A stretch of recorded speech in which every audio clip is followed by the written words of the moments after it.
கிறிஸ்துவுக்குள் பிரியமானவர்களுக்கு ஆண்டவராகிய இயேசு கிறிஸ்துவுடைய இனிய நாமத்தினாலே வாழ்த்துக்கள்.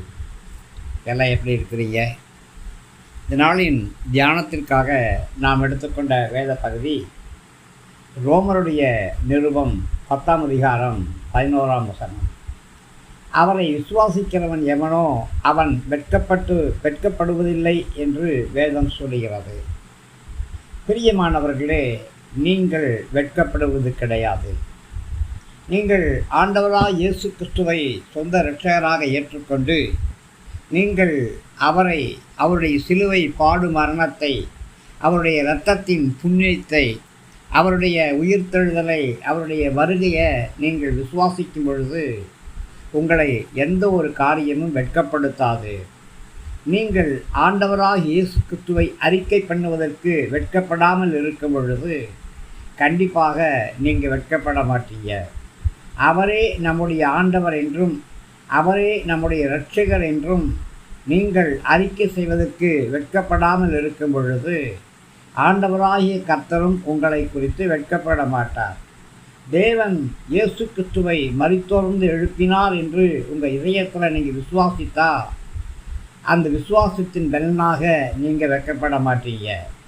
உங்களுடைய வாயினாலே அறிக்கை பண்ணும் பொழுது நீங்கள் வெட்கப்பட மாட்டீங்க. ஏன்? கிறிஸ்துவுக்குள்ளாக நமக்கு ஒரு நம்பிக்கை இருக்கிறது. அந்த நம்பிக்கையை குறித்து நாம் ஒருபொழுதும் வெட்கப்படவே மாட்டோம். பவுல் இதை விளக்கி சொல்வதற்காகத்தான் ஏசாயா புஸ்தகத்திலிருந்து ஒரு வசனத்தை இங்கே சொல்லுகிறார். ஏசாயா 45:17 சொல்லப்பட்டபடி, இஸ்ரவேலோ கர்த்தராலே நித்திய ரட்சிப்பினால் ரட்சிக்கப்படுவார். நீங்கள் என்றென்றைக்கும் உள்ள சதா காலங்களிலும் வெட்கப்படாமலும் கலங்காமலும் இருப்பீர்கள்.